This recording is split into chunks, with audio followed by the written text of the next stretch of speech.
Hello everyone and welcome back to Destiny. It's hard to believe that we're less than 2 months away from the release of Rise of Iron, and we have yet to receive any of those reveal streams showing us more of what to expect in the expansion. But the good news is that Chris Barrett, the creative director, and Scott Taylor, executive producer of Rise of Iron, are going around giving lots of different interviews, slowly but surely painting a clear picture of what we can expect this September. In the most recent of those interviews, PlayStation Lifestyle sat down with Scott Taylor, the executive producer. I definitely recommend reading the entire article as it has lots of great information, but there were some highlights that were pulled out on a recent Reddit post, and I kind of want to go over those bullet points because I think they summarize that interview really well. So without further ado, let's jump into 6 quotes that we pulled from that article that shed some more light on Rise of Iron.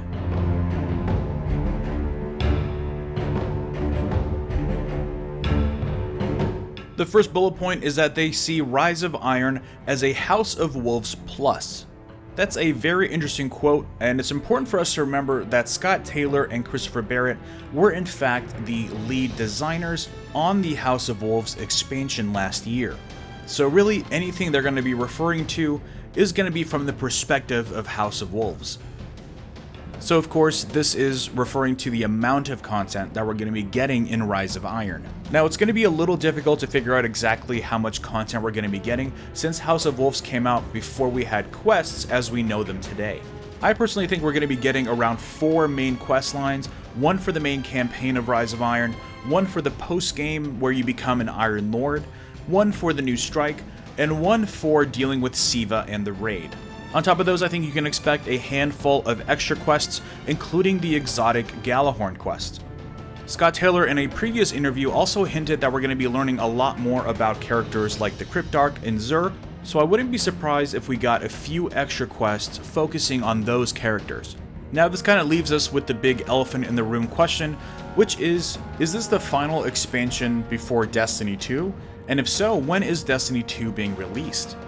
It's clear that they're setting the expectations that Rise of Iron will be nowhere near as large as The Taken King, and it's often said in the same breath as trying to emphasize that Rise of Iron is the final expansion for Destiny 1. Now I think we all know, and I know Bungie knows, that Year 3 is not going to be a success if Rise of Iron is the only expansion that we're getting. But that's assuming that Year 3 is going all the way to September, which it's slowly starting to look like it's not going to. If you take all this information and combine it with the fact that they're not really emphasizing that this is going to be the start of Year 3, and in fact might be Year 2 plus, this might mean that we're getting Destiny 2 a lot earlier in 2017 than we might expect. But of course we don't have anywhere near as much information as we need to make that claim. It just kind of really stirs up a lot of extra questions. But anyways, moving on to the second point, which is that Rise of Iron is going to be more narrative focused, akin to the Taken King cinematics and character building, specifically focusing on Saladin as the DLC guy, like Eris and Petra for the Dark Below and House of Wolves.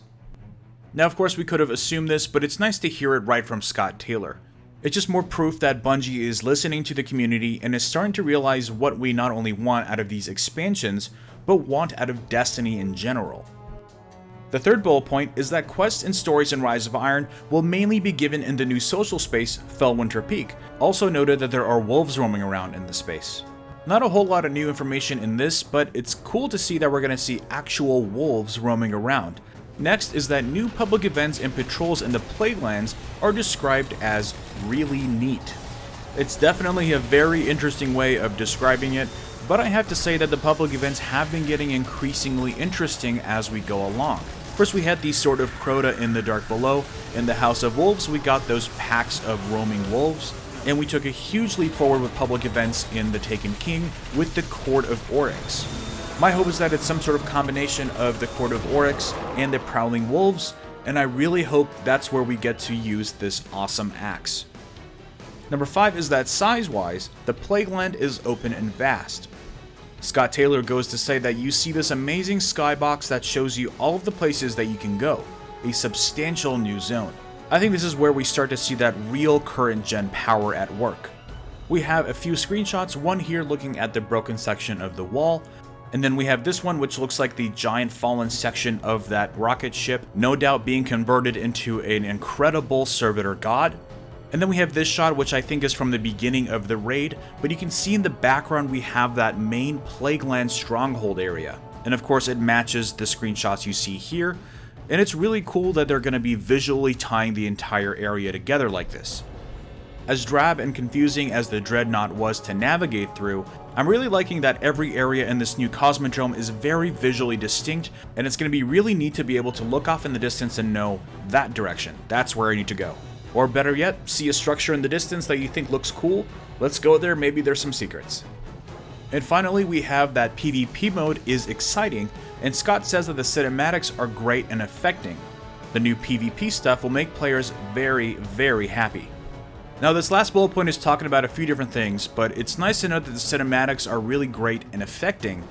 As opposed to The Taken King, Rise of Iron is a very personal story. Saladin is avenging his fallen brothers and sisters in a very real way, and I think we're going to get a very emotionally intense performance out of Saladin. Now the second half of this bullet point is talking about PvP.